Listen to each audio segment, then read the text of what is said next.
my name is Brenna, and I'm sitting here with the artist Patricia Hynes, and we're going to be discussing her works in the exhibition Beyond the Brush, The Contemporary Imagination. Hi. Hi, Patricia. Nice to meet you. Nice to meet you too. It's really great that you're here with us today. So I'm curious what got you into art in the first place? Oh, I think I've been in art all my life. Because it's the way you look and the way you think when you do look. And I noticed even when I was a child, I'd be staring at things and people would be looking at me, what is she staring for? But I was just looking at everything and putting it together in my mind. I became, I'd say, more interested in art when I was in high school. I did a lot of photography. I was the photographer for the yearbook. And I was fascinated with, landscapes and change of climate and things like that. And from that it just grew. It just gradually grew. One Christmas, my father gave me, I was married then, gave me a painting set. And he said, "What did you want for Christmas?" I said, "I want a painting set." He said, "What? A painting? I want a painting set." So he gave me, one of these canvas board things, and which are very primitive for me today. And that got me hooked. I decided at that point that was it. That's amazing. Once I opened up a tube of paint, and I started to play with the brushes, which were completely inadequate for me even then. Student brushes. I think student brushes are a waste of time. And I was hooked. I decided that was my life. I was just going to change from political science and economics, and I was going to go into art. And I just went into art. I had always been in museums and historic houses as a child. My father would always take me there. So I basically grew up in the Metropolitan Museum of Art. And what do you do with a child on a rainy or cold, wet Saturday in the winter? You take her to the Metropolitan Museum of Art. And I grew up around art, and it just sort of naturally evolved. Of course, I love that. I love that you were raised around art. The Met is an amazing place to. It's home to me. It's home, and it's grown. It's changed. Everything changes, which is good. You don't want a stagnant society, but I go back and I see familiar places, and I see places that aren't familiar. Like one of my favorite places akin to the Metropolitan is the cloisters. I love going into the cloisters. And at one point, when I was working at NYU, I took courses at the Institute of Fine Arts, and I studied Egyptian art history on a graduate level, and I was going to go back and get a master's degree in medieval art history. I thought at that point, I said, "Gee, maybe I'll get a doctorate in medieval art history because I love medieval art history." And I just did art instead. That's awesome. Yeah, we're so happy that you're with us today. So we notice, especially with these paintings back here, you have a lot of subjects in your painting. You paint people a lot. How do you pick who you want to paint about, and how do you find the perfect scenery to paint them in? Nothing is perfect. Of course. I'll start with that. Of course. I have one of my favorite sayings is, "It is not a perfect world." And sometimes when I'm painting, and I think I do something really great, I look at it the next day and I scrape it off. It wasn't perfect. And so life is not perfect, painting is not perfect, and the path of painting is not perfect.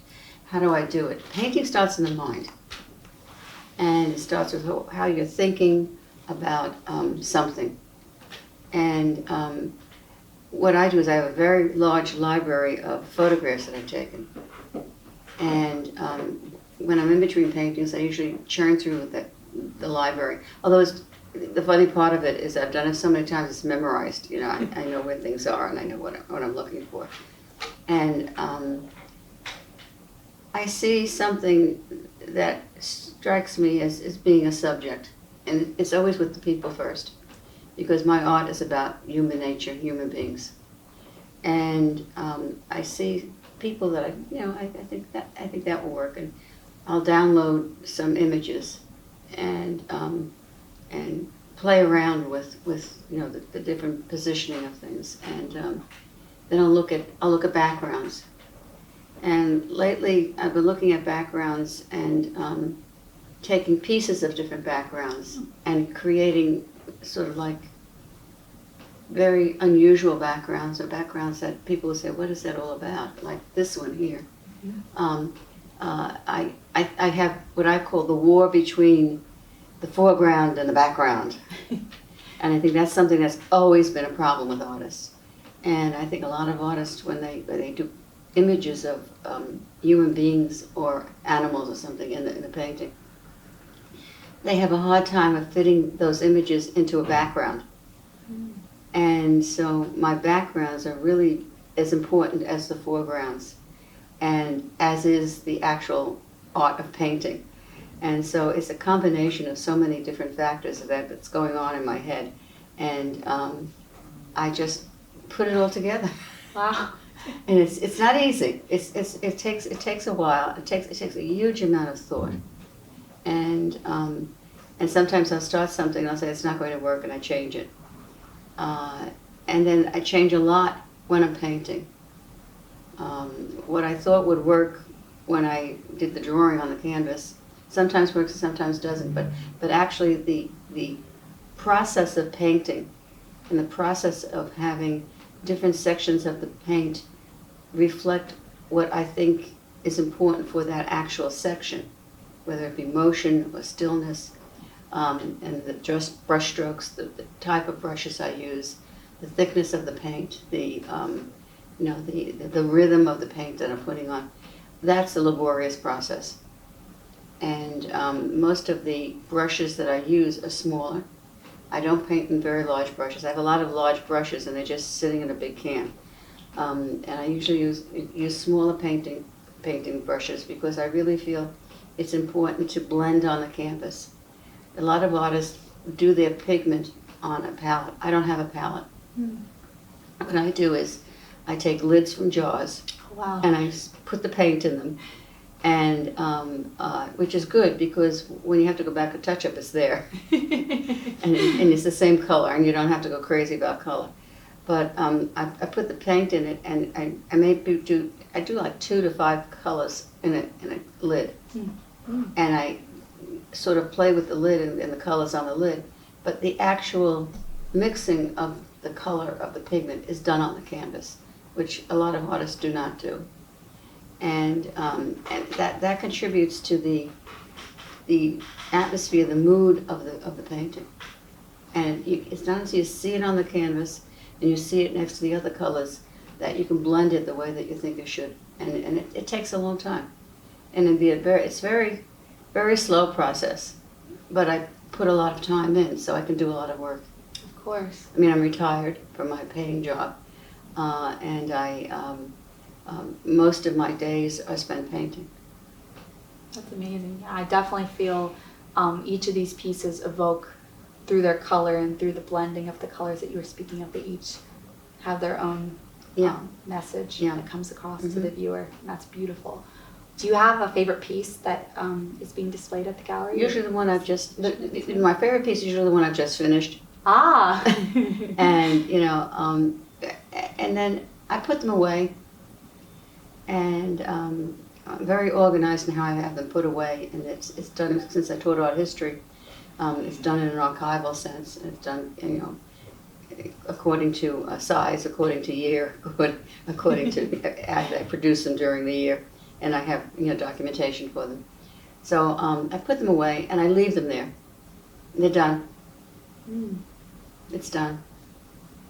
And occasionally, maybe once a year, I'll get in a mood and I'll pull out a whole bunch of paintings and I'll look at them. And I'll study them very intensely. And then I'll put them back. And then I'll think, and I'll do something else.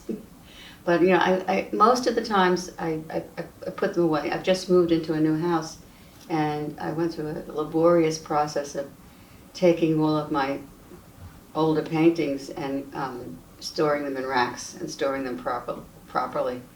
And I had cardboard on each one to protect them because the pigment is very high, and I didn't want it scraping off.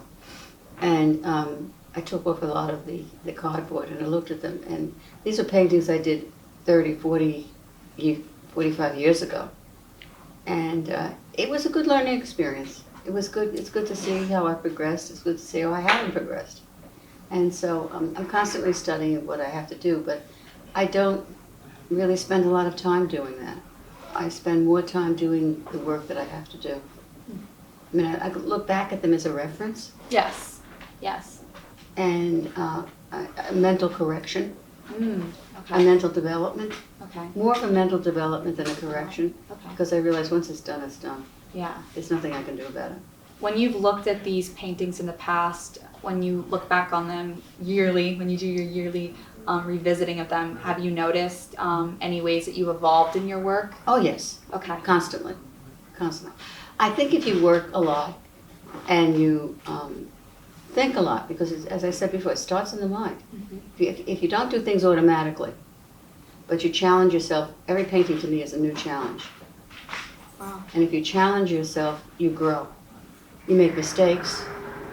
You have to undo some mistakes in your mind, because most people don't know what you think your mistakes are. Yeah. So you figure it out. But I really study it, but I just move on, because I think it's doing the same thing over and over again. It'd be very boring to me. For example, I mean, I think people who play music, I admire them, because they have to do the same piece thousands of times before they perfect it. And I'm a great music fan. I love old classical music. And I've just been listening to the Brahms Violin Concerto a lot. And I think, my goodness, what it took to get those notes so perfect. And you have to do it again and again and again. I could never do that. I mean, when I cook, I do a recipe once, and I never do the recipe again. I innovate when I'm cooking. I just don't have the mental capacity to sit and do it again and again and again. It's not who I am. And I think there are some artists who like to paint the same thing again and again.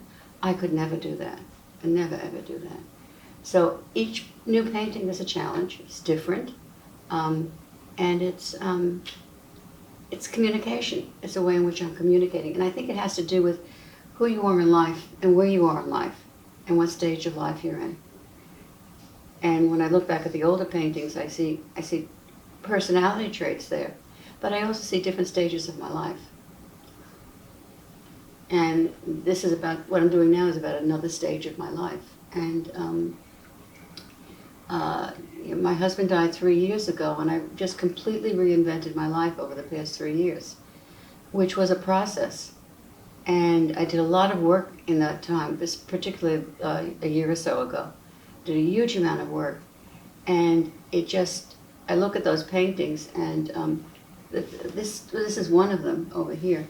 And I see where I was at that point in life. And now I look at what I'm doing, and I see that I'm at a very different point in life. And the paintings are different. But they're the same, because they're mine. Yes, of course. But they're different in my mind. And my approach is basically the same, but I can see the nuance in one painting compared to a nuance in another painting. You can see the slight shifts. It's like if you look at a person growing old, and if you see them 1 year and you see them 10 years later, you say, oh my goodness, you got old. I just saw an old friend last night, in fact, and I hadn't seen her since before COVID. And we were talking and everything, and I was looking at her, because I was studying her face, and I was saying to myself, my goodness, that COVID really did a lot to her. She really aged a lot. She's bearing the weight of the world on her shoulders and her face. And she's so different from how she was 2 years ago. And it's the same with painting. If you're growing in life, if you're changing in life, your work changes. Unless you're like a musician, like to do it over and over again. Of course. Which I'm not. Of course. Yeah, so it's amazing, because not only is, stylistically it may not look different, but the intentionality behind it and the story behind it is so much different throughout the phases of your life. Each painting that I do is a different mindset, and I'm trying to communicate with the viewer to get the viewer to think. I think a lot of the paintings today people are conditioned because we have so many visuals that we look at, and the pace is so fast. Particularly if you're on the internet a lot, it's like staccato pace, of different visual images. So we have a very sophisticated audience, and I think the audience expects certain things when they think of realist paintings, and it's in their mindset, and if they're looking at a painting, they just expect to look at it fast, like they look at something on the computer fast. Mm-hmm. But you can't do that with my work. And that's not the purpose of my work. My work is to have people look at it and for them to stop and think. Because we're not doing enough thinking in the society today. Absolutely. And I think art has lost its way in a certain sense because it's just become too automatic in many areas. Not all areas, but some areas. And so I want the viewer to stop and think and relate to the painting and bring themselves into the painting. And if they have the painting, say, on their wall for a year or two, it's one painting. But maybe if they go back in 5 years, it'll be a very different painting. Because they will have changed. And they will be looking at it in a very different way. For example, I think, if you know the Frick. Yes. And I think it's a wonderful museum. And I was reading Frick's biography a number of years ago, and it struck me very, very interesting that he's a very rich man, and he wanted to be prestigiously an art collector, And he went out and he bought a lot of art, and it wasn't good art. And and as he started to look at the art, he trained his eye. He became more and more involved and interested in art. And he deaccessioned his first collection and gradually built up the collection that we see in the museum today, which is absolutely outstanding.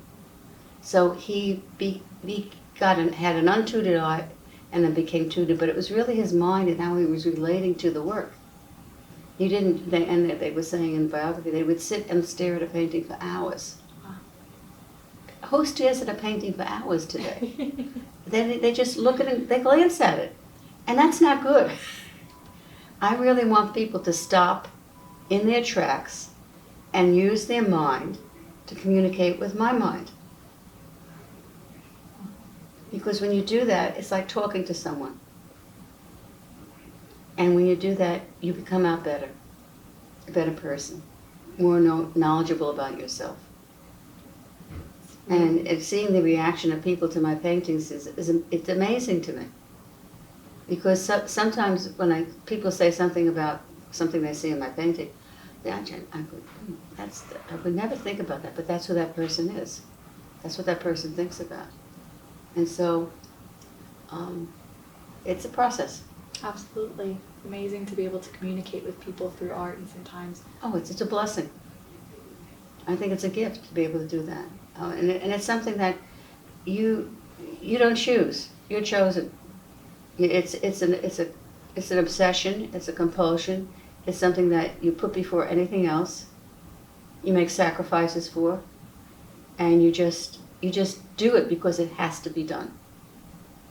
This like my husband would say, you have this saying, it has to be done. I said, no, it has to be done. and I feel my art I have to do it. It's something within me that I have to do. It's not something that I play at. Like someone once said to me, oh, this is great therapy for you. I said, what? Do you know how I sweat over these paintings? It's like, that's not therapy. Do you know how hard it is to do this? It's not easy. It looks easy, but it's not easy. And it's not therapy. It's very disciplined. And that's something that you have to realize about the artists who really get to a certain point in their craft. They're very disciplined. I once had a friend who said that she liked and admired artists because they could do almost anything. Because they were very capable people. And I have a lot of artist friends, and they are enormously capable people and enormously interesting people. And they do great art, really good art. And not everyone is a Picasso. Not everyone is a Dali or one of the a Juan Miró or Matisse. Mm-hmm. There's still a lot of great art out there. And those artists I just mentioned didn't do great paintings all the time. Absolutely not. So there's some art that I look at and I say, my God, that's spectacular. and it's by a non-name. Oh, sometimes name recognition really doesn't matter. Doesn't matter. But there are artists out there who are doing really great work. Absolutely. And I admire those people because I know how hard it is with the craft. Absolutely. We're so honored to have your exhibition, to have you here exhibited again. Is there anything you'd like to say about your work in the exhibit? Well, this painting here, behind you, it's called Irreplaceable. Yeah. And it's my husband holding his granddaughter as they were dancing at a wedding. Very different from the actual thing, as he was dying. Wow. And that's why he doesn't look so handsome, because he was very, very close to death. But and that's why the background is so, Bleak. It's all like, going into the unknown. Mm. So that's basically that. This one is a quest, a man, going into another world. We don't, life is not easy. Of course not. It's not easy for men and women, and it's his personal quest into the unknown. If you really interpret it, it could definitely be said that we don't know where he is and we don't know where his destination is. So Neither does he. there's something so amazing about that. As the people, life is a challenge, a wonderful challenge. My husband would say it's like being in the ocean and riding the waves going up and down all the time. And people take on challenges that you would think that they wouldn't want to take on. Mm-hmm. That's part of what this is all about, the challenge of life. It's amazing. And this one here, letters, they're not her letters. Oh. No. She's looking at someone else's letters. And I see how expressive she is. There's definitely an expressiveness. She's finding out something very interesting. Wow. And you know what? The amazing thing is when you get to view that, you don't know what she's reading, and you can interpret whatever it is that she's reading. That's what I'm doing. And that's the whole objective of the painting. Leaving with a question, leaving the viewers with interpretation. And why is she there? And where is she? And whose letters are they? Amazing. These pieces are all beautiful. Thank you so much for speaking with me today. It's been an absolute pleasure. I'm happy to be here, and thank you for inviting me. Of course. Thank you. I'd like to take a second to thank our sponsors for NBAS 2022, Johnson & Johnson, Magyar Bank, Amboy Bank, Merck Pharmaceuticals, and the New Brunswick City Center.